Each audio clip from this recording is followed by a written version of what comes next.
This meeting is being recorded. Welcome everyone officially to Canopy's part 2 of the Green Career Series. Today we have Uriel on the call, Maya, Vera, as well as Mary. You will be hearing more about them and the work that they do. For those of you who do not know who Canopy is a nonprofit organization that plants and takes care of trees in Norfolk Oaks, East Palo Alto, Menlo Park, Mountain View, and Palo Alto. I will be dropping a link in the chat box so you can read more about our wonderful speakers. And before we begin, I would like to introduce myself. My name is Juanita. I am Canopy's Youth Programs Coordinator.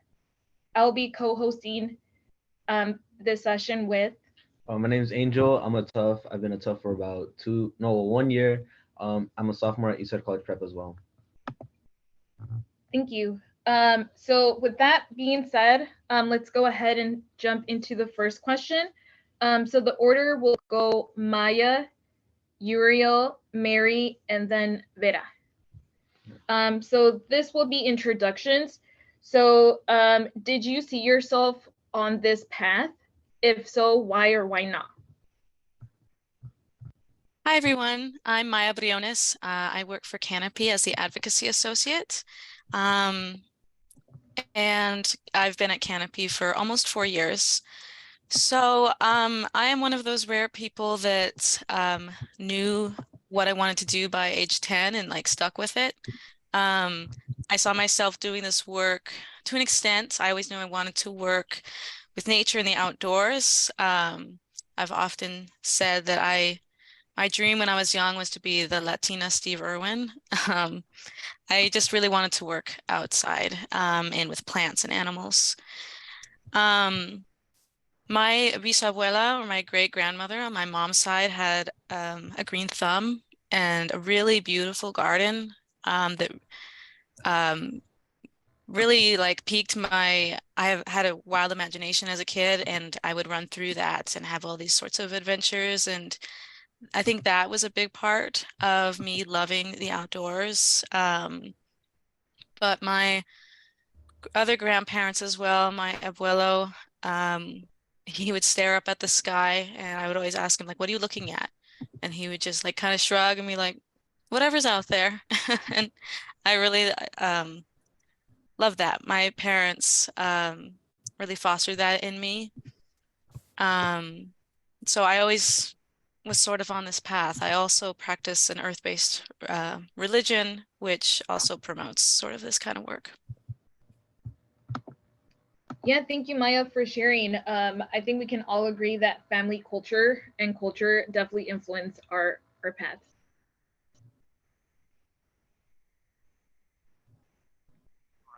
Should I go next? Yeah. All right. Hello, everyone. Good afternoon. My name is Uriel Hernandez. I use he, him pronouns. I am currently a project manager at the city of Palo Alto, working in the urban forestry department. I'm also a Canopy board member and a certified arborist. Growing up, I had no idea that this was a career path that was possible. I grew up in East Palo Alto in the 90s. It was growing up, we were very much presented with sort of a narrower view of what life and careers could be. Of course, there's the usual suspects, doctor, lawyer, if you're lucky enough to make it there. In addition to that, seeing a lot of my friends sort of fall into sort of the patterns that come with life, life in East Palo Alto at that time, dropping out, kind of going other ways. So I was very much in survival mode, graduate, make it to college, get a high-paying job, whatever that means.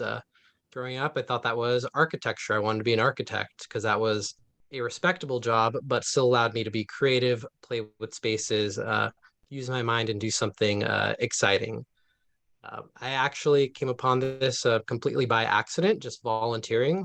After I graduated from college, I came back to East Palo Alto, started volunteering with my free time, at the YMCA, EHP, and then I found Canopy. My first event was actually with the Tufts, taking care of some trees over at Brentwood McNair.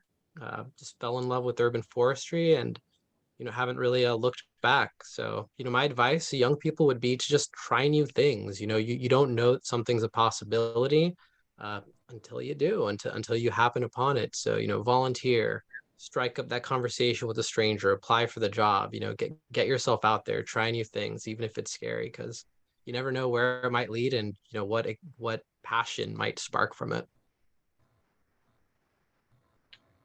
Yeah, thank you very much. Yeah, I thank you for that advice too. Like, I feel like a lot of the toughs here can also like really relate to that too. Um, but the next question would be, how did you choose this job and like what stood out to you? Oh, It's okay. Mary, would you like to answer the first question? Yes, thank you. We can move on to this other question after we finish with this part. My name is Mariana, and I'm the community engagement specialist and food access specialist with Fresh Approach. I wanted to share with you, when I was younger, I had a pressure to learn about computers and science with numbers. That was the future for my generation. I have a degree in mathematics. I'm originally from Mexico and my first language is Spanish. At the time, my interest in social and environmental justice was just a way to learn how to become a better citizen and a community member. And I also thought computer science was too far from any kind of justice movement. Actually, I thought the latter was a very personal interest that couldn't relate with my career in IT. So I couldn't see a way to combine both. At that time, I was only allied to farmers and indigenous communities and to movements such as No Corn, No Country, which will protect the local corn industry in Mexico from GMOs and globalization. After coming to the US, I found that volunteering my time, passion, and knowledge for advocating for food security and food justice will contribute towards the fight for a just local food access system. I found myself growing food at home together with my children and designing learning activities around the garden bed for my children to learn about math, science, and art. In some way, I found myself able to bring together everything I had built my career around in my life. So I'm here trying to make sense of my career choices from the past in the very beginning and with what I'm doing right now.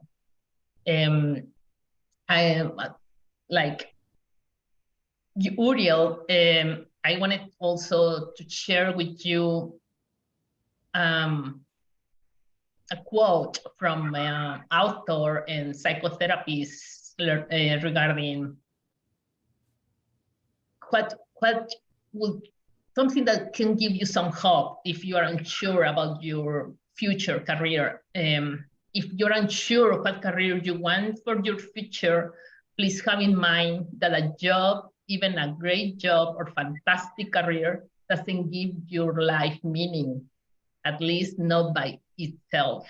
Life is about what you learn, what you are and can become, who you love and are loved by.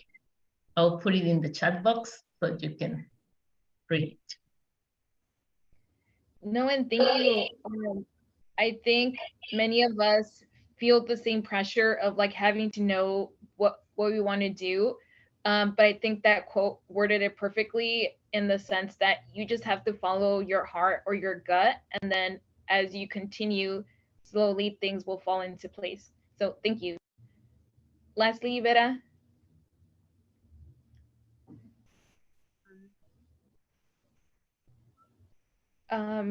So Vera, I think we can't quite hear you.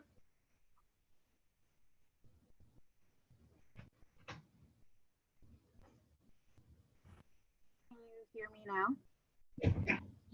Yes. Yes? Okay. Hello, everyone, and hello to everyone that came before me. So my name is Vera Cordova Mendoza, and I am the Community Garden Program Manager at Fresh Approach. And so a little bit about myself is I actually grew up in Bolivia, in a big city in Bolivia, in the capital, La Paz. And I only had a connection with nature through like excursions that I did with my family. I didn't grow up with a garden, and I didn't really like, the one plant we had was in a pot in the corner of the house, and I would play with the dirt in it every once in a while when I was a kid, but I didn't really have that really strong connection of growing up with plants around me or growing plants. And when I came here to the United States, I had a pretty hard time because I did not really know how to communicate very well, as I didn't know how to communicate in English. I could kind of understand it, but I couldn't really speak it. And I was put in a non-bilingual school. So that also became a really hard time for me in school. And it kind of cemented this kind of struggle with school that I had. So I was never really that great at school, but I loved science. I loved science. And through science, I got introduced into like a restoration, conservation field. And after high school, I took some time off and I traveled, and I just was going around the Pacific Northwest, like went all the way to Washington, lived in like different parts of California, Oregon, and Washington, and was trying to figure out what I really wanted to do. I had no idea what I wanted to do. I wasn't as fortunate as Maya that knew at the age of 10, which is so awesome. But yeah, I was just like, I want to do something with nature, conservation, but I have no clue what. I really love science. So after 2 years of traveling, I came back to San Jose, got a job and got a place with my friends, and went to community college and became a bio major. And I was like, okay, I'm going to do this, working like 2 jobs, going to community college.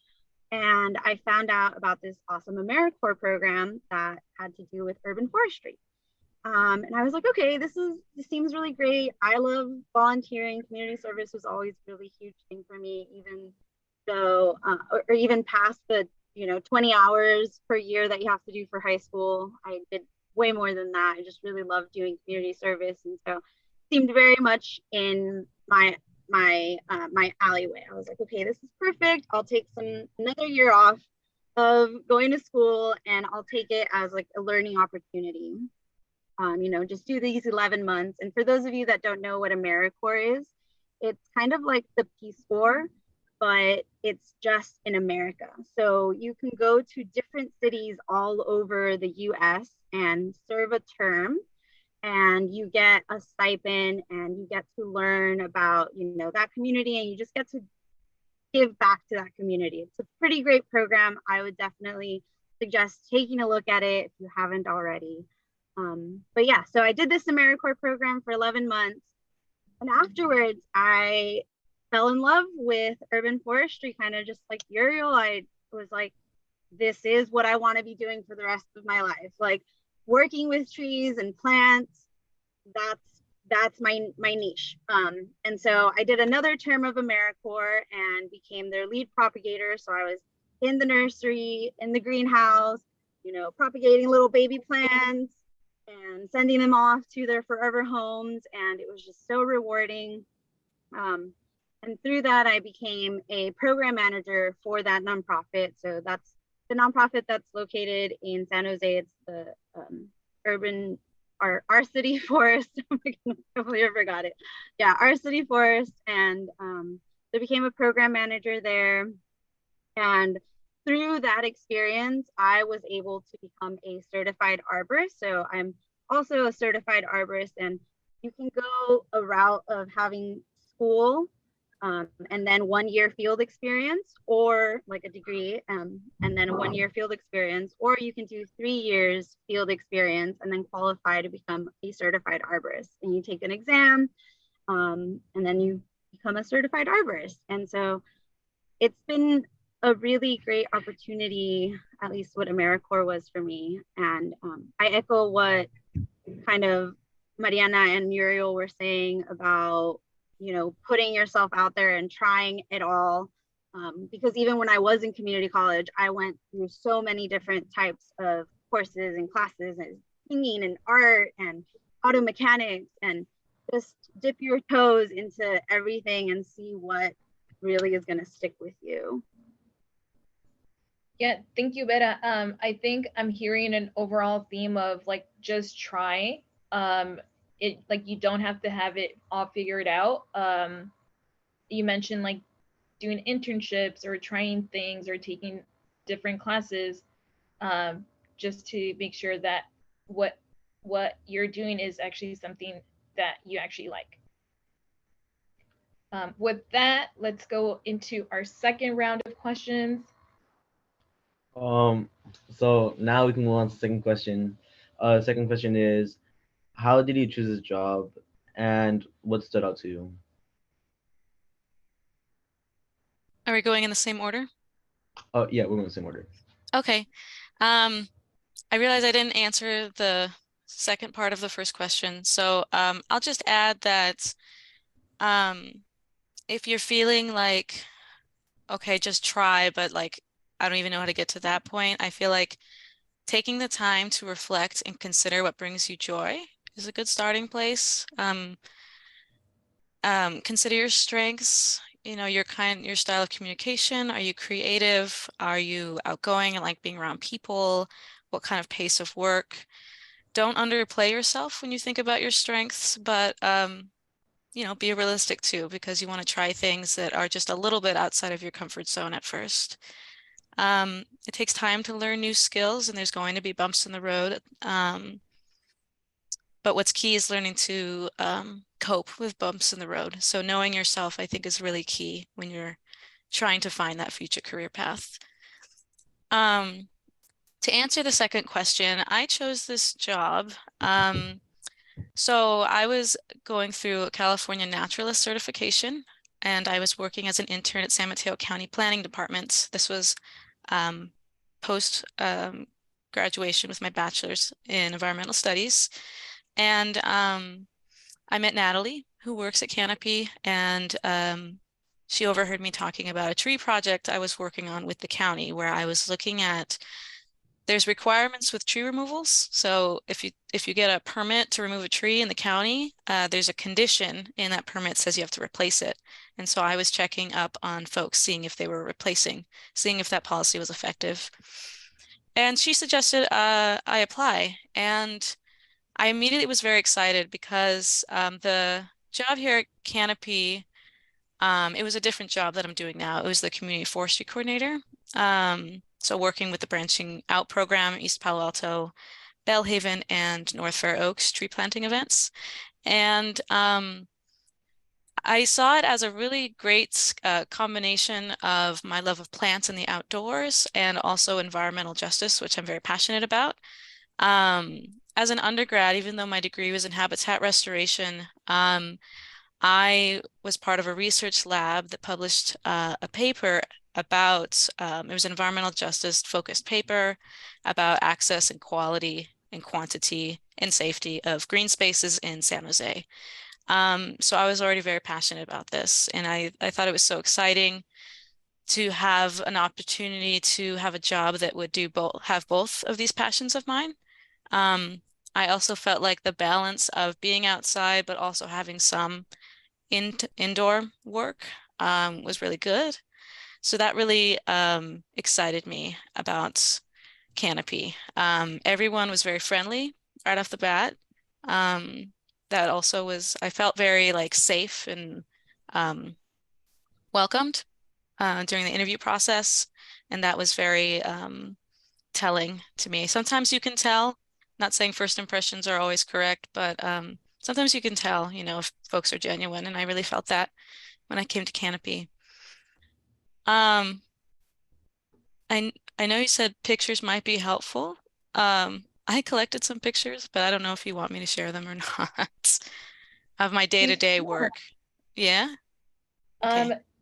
Do you have sharing access? Yeah. Yeah. Okay, so I'll just give you a little idea of my day-to-day work. Can you see this screen? Okay. Yeah. So when I was a community forestry coordinator, I was in the dirt a lot, which was fun, but also meant I had to like have the right clothes and stuff all the time. Carrying a lot of stuff, so I got stronger, which was a little intimidating at first, but ended up being really good for me. Um, Getting on my, getting hands and knees in the ground, being in close contact with the earth, and then talking to folks about what it is that they're doing beyond like we're planting a tree. Like there's so much to that, to planting a tree, a message of hope. Sort of, I think about it as communication to the future. If that tree survives, it's going to see so many generations pass, and I think that's what I really like, that connection trees bring. Now I'm the advocacy associate, and I work on my computer a lot, pretty much all the time because I am getting my master's degree, and so I don't go to the office as much anymore. But what my work entails now is advocacy. Working with policy makers, talking about development or ways to further protect and or grow the urban forest. As a master's student, I'm also outside a lot. So half my day is Canopy and half my day is graduate school. And so I'm outside still, and I'm getting my time to look at wildlife and see. I'm looking at birds, and birds really rely on trees for habitat, for safety, for food. And that's part of, I know it's not a culture, but it's part of my like career path. Still really involved with protecting the environment, having healthy communities for all, including wildlife. I'm spending a lot of my time throwing nets into ponds and collecting critters for my thesis. And so I'm still getting dirty. Now it's just pond water. And oh yeah, that's it. That was just me and my sister outside when we were young. Yeah, thank you, Maya. I think even though, yes, it's a job that requires you to be outdoors and get your hands a little bit dirty, it's definitely a good sense of dirty where you are like after you finish planting a tree, you feel like you feel like you have done something. So I feel like it's definitely a good feeling. Oh yeah, absolutely. Uriel, I believe you're next. Maya, thank you for the visuals. Really cool to get that little slice into your life. It's great. So right now I'm a project manager in urban forestry for the city of Palo Alto. And I feel like a lot of this job is sort of the culmination of parts of other jobs I've held in the past. So I also began my urban forestry career at Canopy with the branching out program. When I left, Maya was brought on board. So fantastic that she was able to continue my work doing the tree plantings. But in my role at the city, I get to work a lot with Canopy in enacting the tree planting and tree care programs in the city.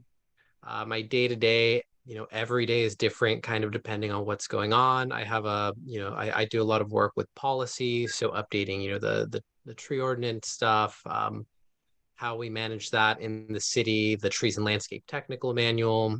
I go out and monitor tree protections and development projects. So if somebody, wants to apply for a permit to remove a tree, I go out and inspect that. I think that's really interesting about urban forestry is that it really is at the intersection of trees and people. So, everything is different. The people's needs are different. The tree locations are different. One thing that I really like about checking on the tree protections is back when I was a consulting arborist at Hort Science, I would prescribe those same tree protections. So I would tell them, when you're constructing, put a fence here, cut the roots here, do this, do that. So now I'm on the other side. I'm the inspector looking at it, understanding the arborist reports, the same things that I used to write, now being on the other side and reviewing them. So that's pretty cool.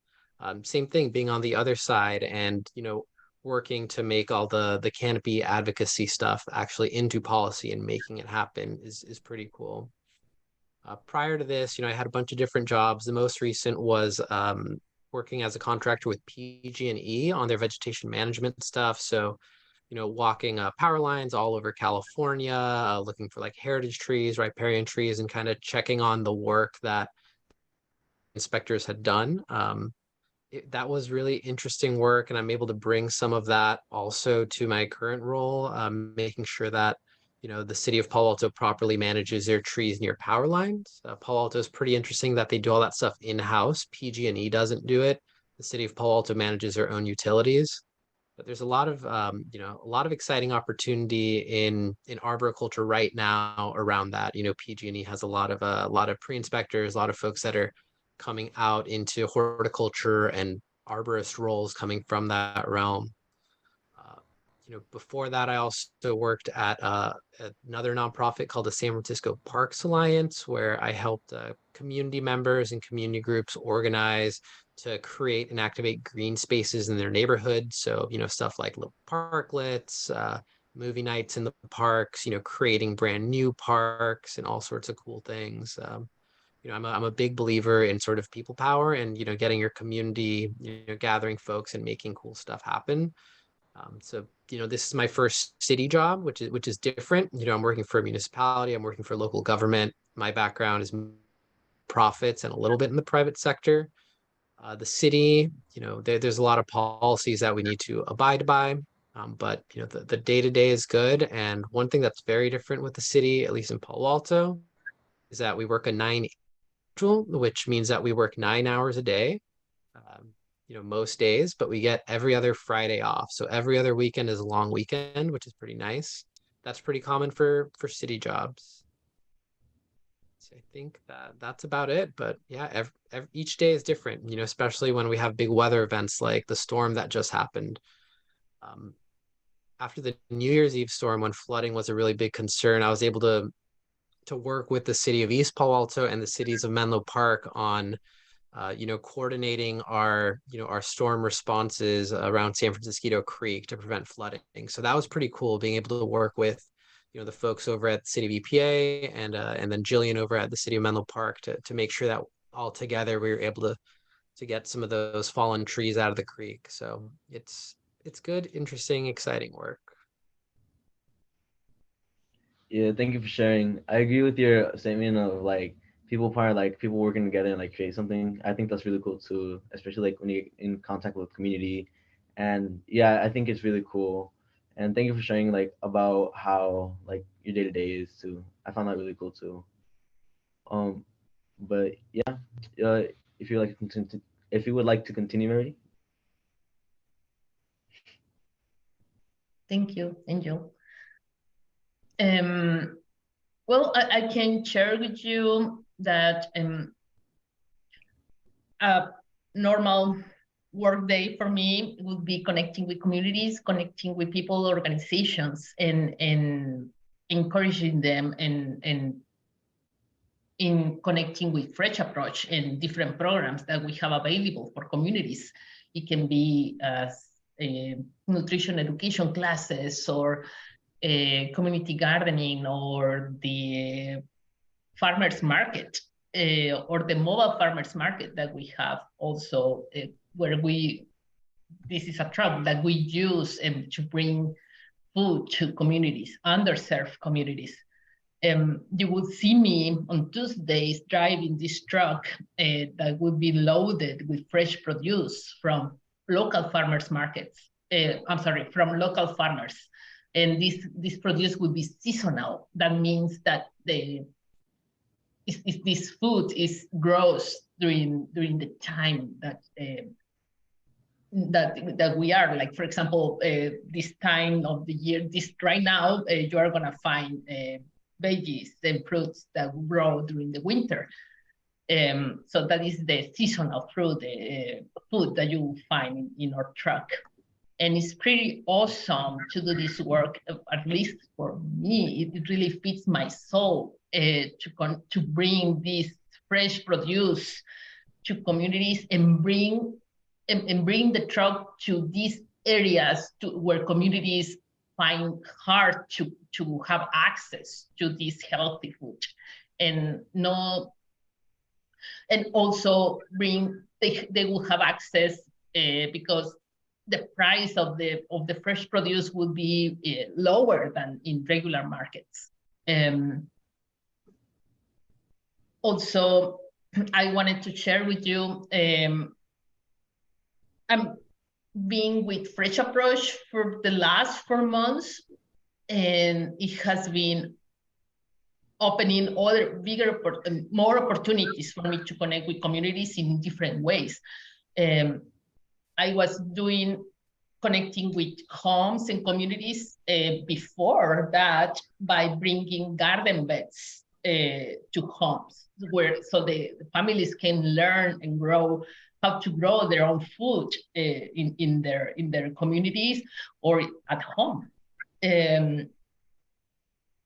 My career is still in progress, and I keep learning and connecting with people that bring a voice to communities and that contribute to a better future for folks.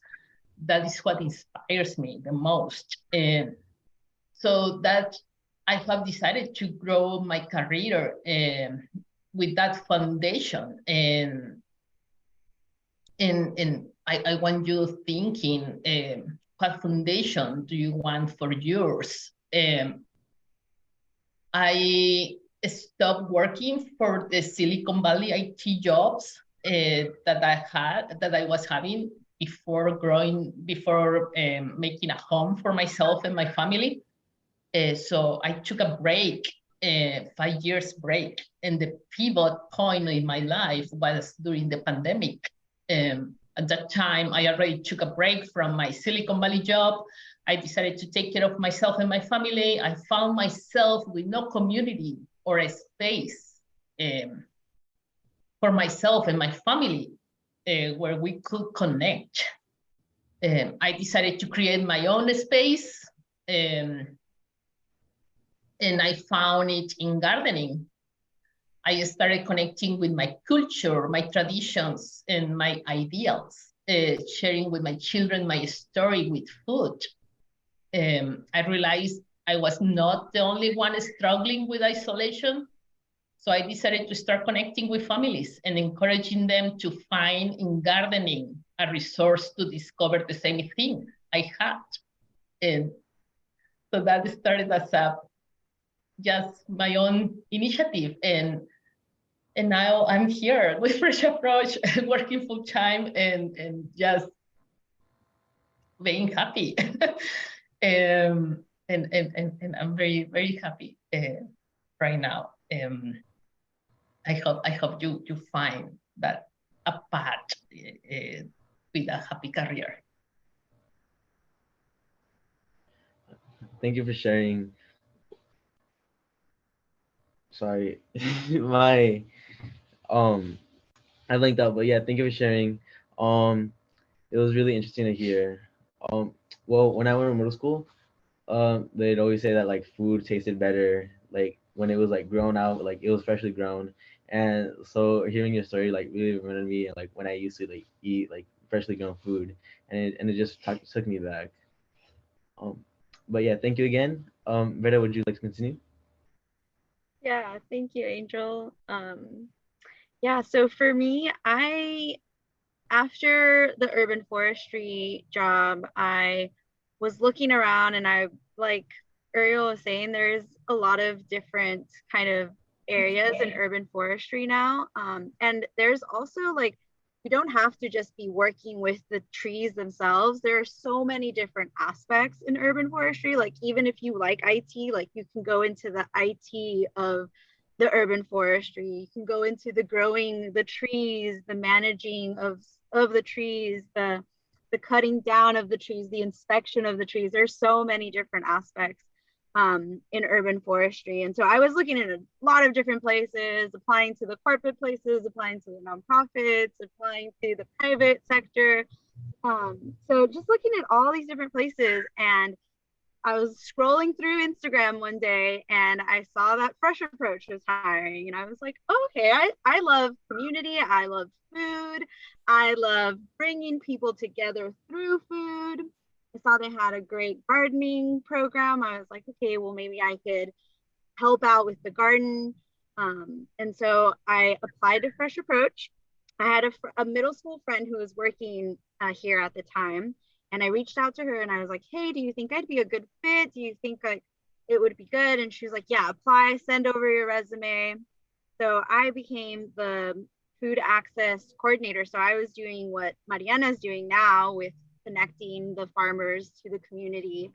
And it was very, very rewarding. Like you said, it's very amazing to see people getting this really beautiful, fresh, nourishing food.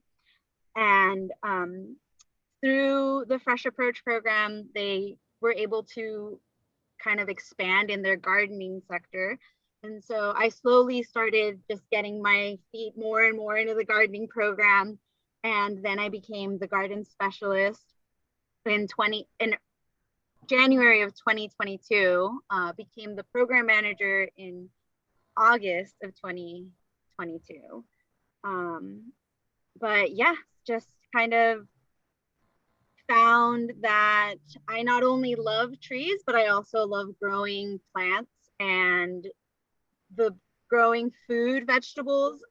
When I first started in urban forestry, I was so in love with just growing California natives and growing little shrubs and everything.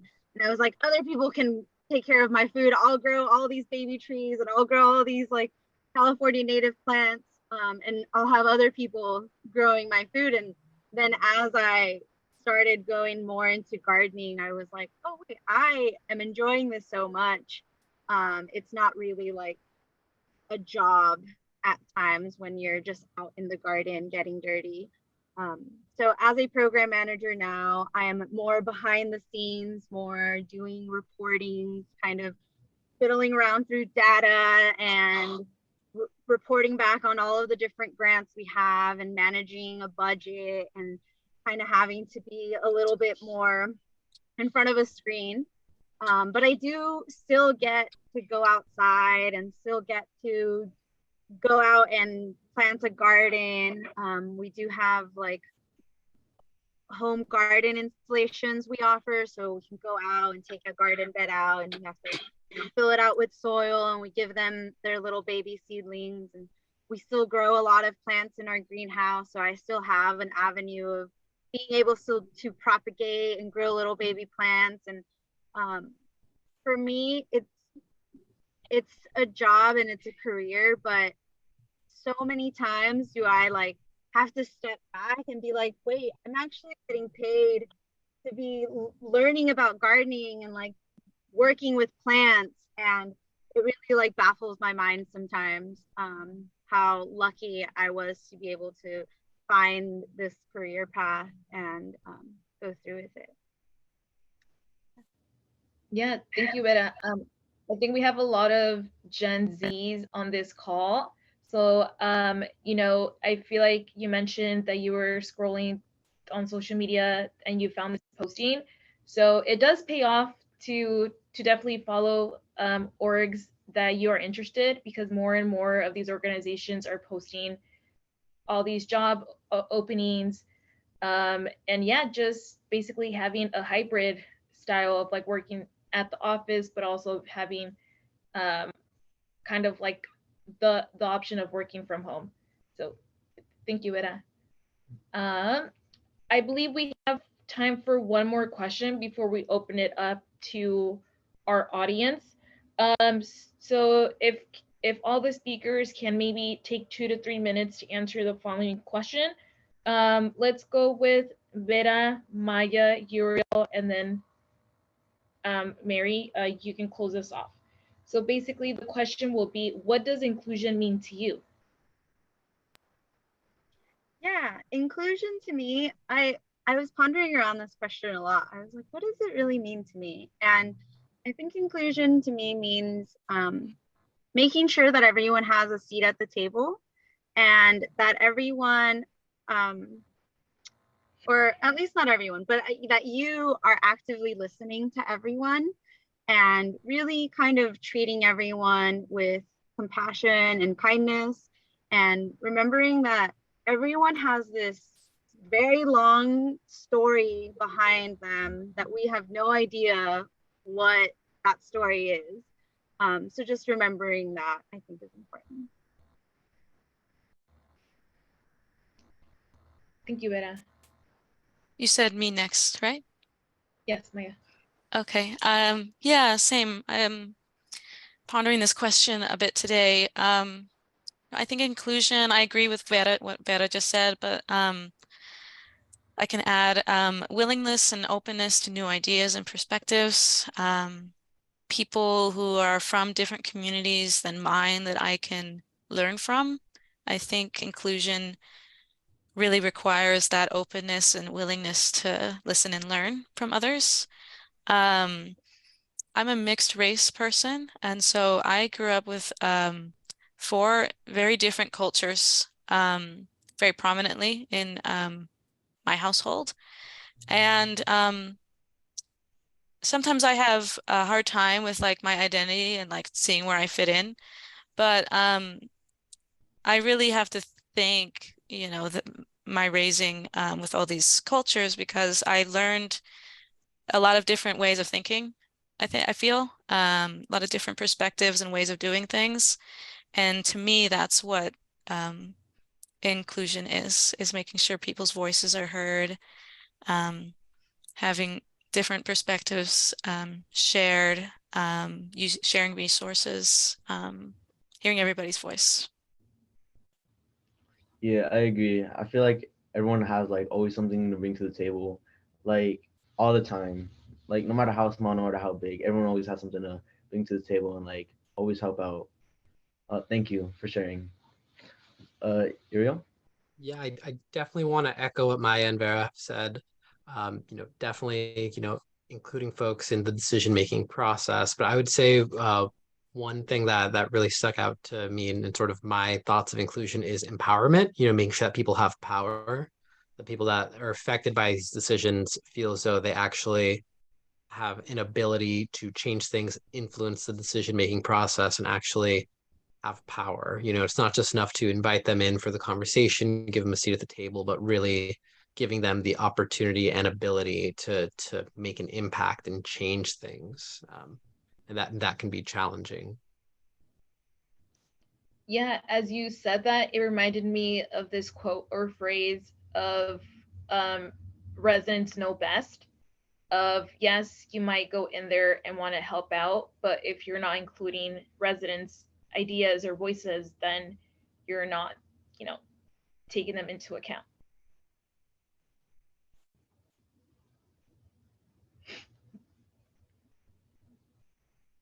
Should I go next? Sorry. Okay. Well, thinking this question, I focus a lot on a just local food system. And to me, that's a big mission for everyone. So to me, inclusion means everybody is important and essential to build a local food system where participants starting from farmers, nutrition education groups, farmers markets, gardening education, and community. We all are equally important in building a stronger local food system. So when I was thinking on inclusion, I was having the same ideas as Vera, Uriel, and Maya. But I cannot avoid focusing on this big mission. That is why I joined Fresh Approach. We are working together for a just local food system where we all matter equally. Thank you. Thank you for sharing. Yeah. I just want to add one thing that you mentioned. I think it's very important when the place that you work with, you feel acknowledged and as and like your voice matters, which is something that I think all of us definitely take into account when searching for jobs. That concludes the official question that Angel and I have. I do want to open it up for anyone who has questions. Please feel free to use the chat box or to unmute. If there are a lot of questions, let's try to use our hands by using one of the icons on the Zoom call.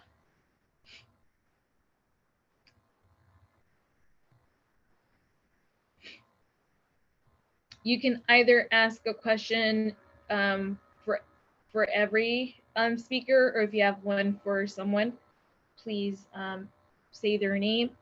Jojo?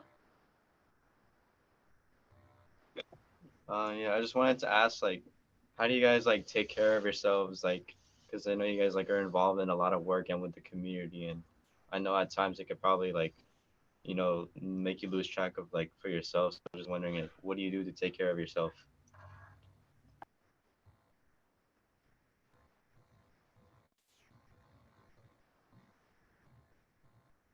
I would just like to say that I used to struggle with this a lot more. You know, the sort of passion that I have for this led to me taking on a lot of emotional labor. You know, oh, this is my community. I need to do what I can, you know, to plant all these trees in my neighborhood.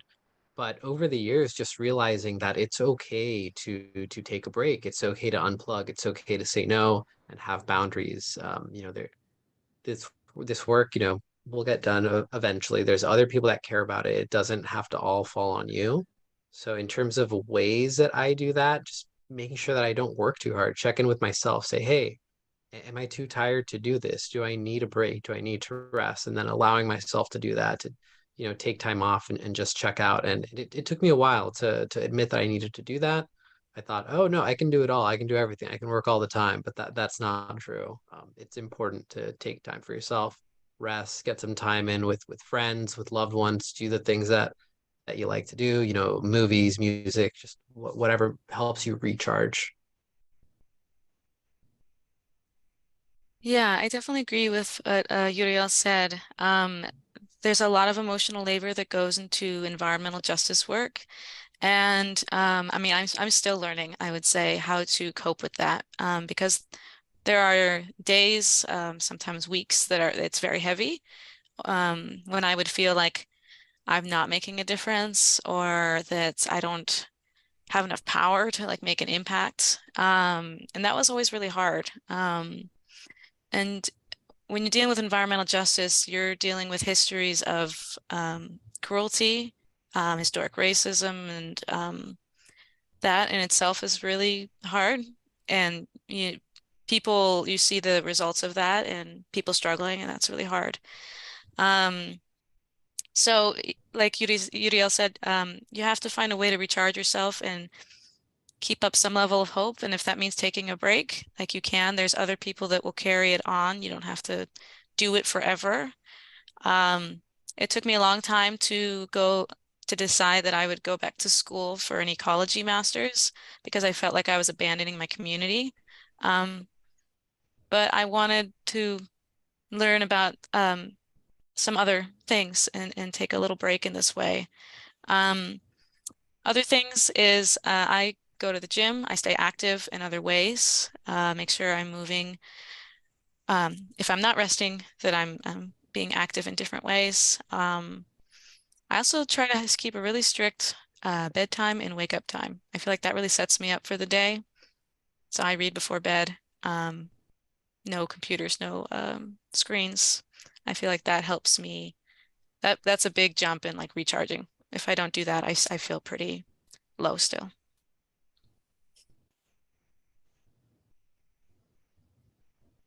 I can go next.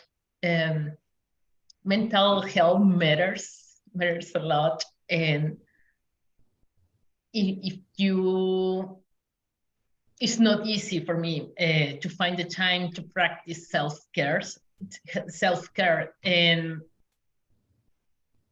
actually that is the way I started this career, because I needed to find connect with community. That brings that, like I mentioned before, that feeds my soul. And connecting with people really, really uplift my spirit.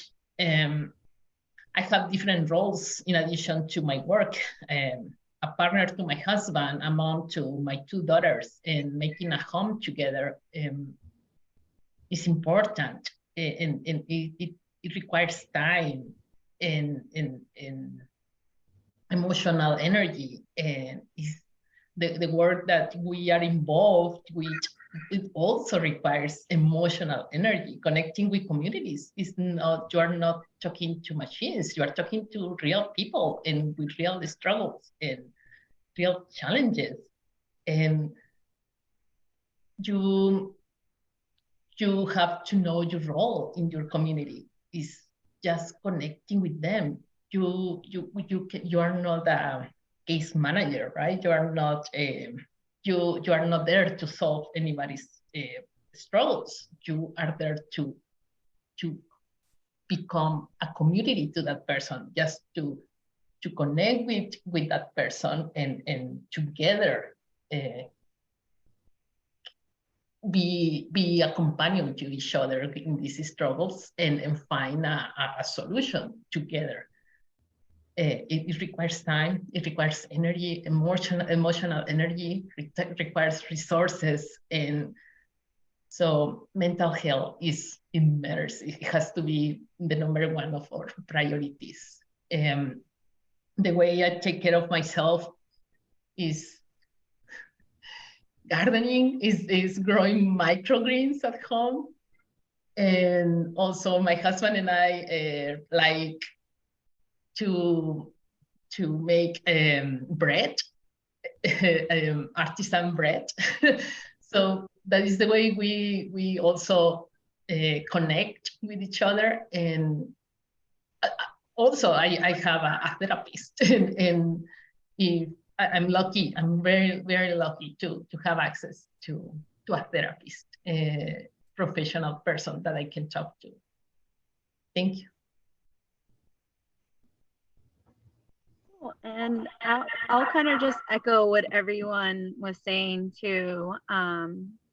Listening to your body and taking time for yourself. You're your number one. And something that Uriel said, I think is very important, is having boundaries. Having boundaries is so important. Having boundaries for yourself and your time and your mental health and your physical health, and you know what you're consuming, like not only the food you're consuming, but like what are you visually consuming, what are you like, or you know, from your like auditory. So yeah, you're your number one. Thank you, everyone. I think we have time for one quick question. Is there another question that anyone would like to ask? I think, is it Melissa? I just want to know if any of you know like what kind of botany related jobs are like available in your sectors or organizations, or even just that require botany education or a love for botany. Oh, go ahead, Vera. Oh, thanks, Vera. Yeah, there's a lot of places. Nurseries are great. Also, there's a couple of nonprofits that do a lot of like propagation of plants. There's the California Native Plant Society, which is really, really great. Subscribing to their newsletter, joining some of their talks that they might have at like local libraries. Master gardeners are also really great. And something that I just want to say is I came in through this field in unconventional ways because I didn't go to school. And something that I keep doing is looking for places to get certifications. look for places where you can take a course to learn about a workshop and then get certified in that course. There are a lot of different places you can go to like learn more about botany, more about plants, more about horticulture.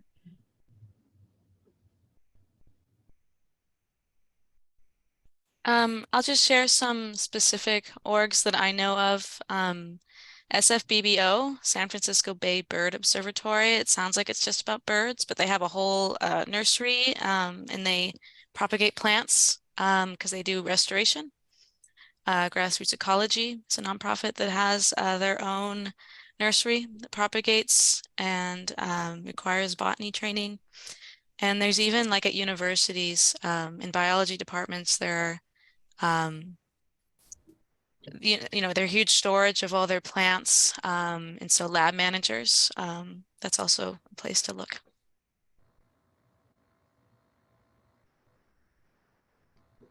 Does anyone else want to add anything?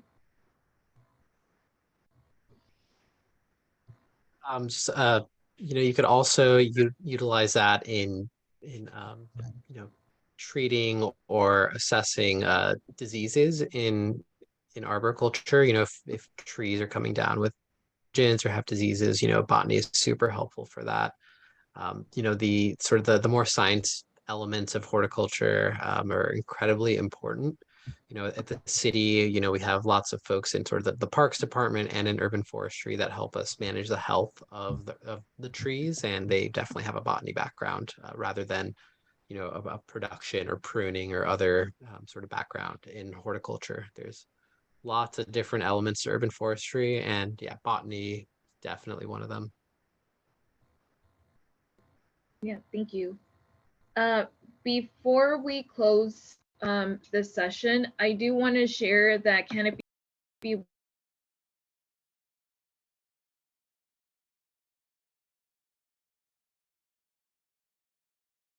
think you muted yourself.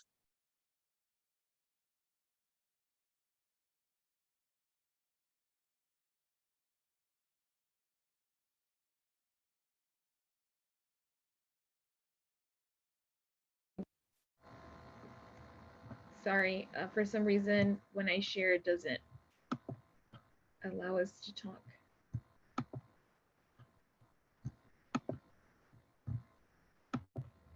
Okay. Is everyone able to hear me? Yeah. Okay. As I was saying, we do have one last final session, which will be held next Wednesday at the same time, 5:30. We have 3 guest speakers. One will be Juana, and then Andre. As we talked a lot about today, mental health is super important. So if you're interested in learning more about mental health, please tune in into next week. And then finally, Antonella will be another guest speaker.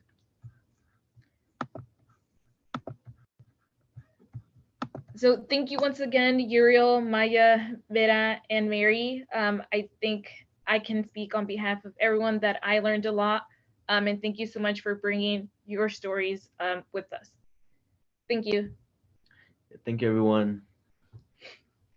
Thanks. Bye, everyone. Thank you. Thank Thank you. Everyone for being here. Have a good night.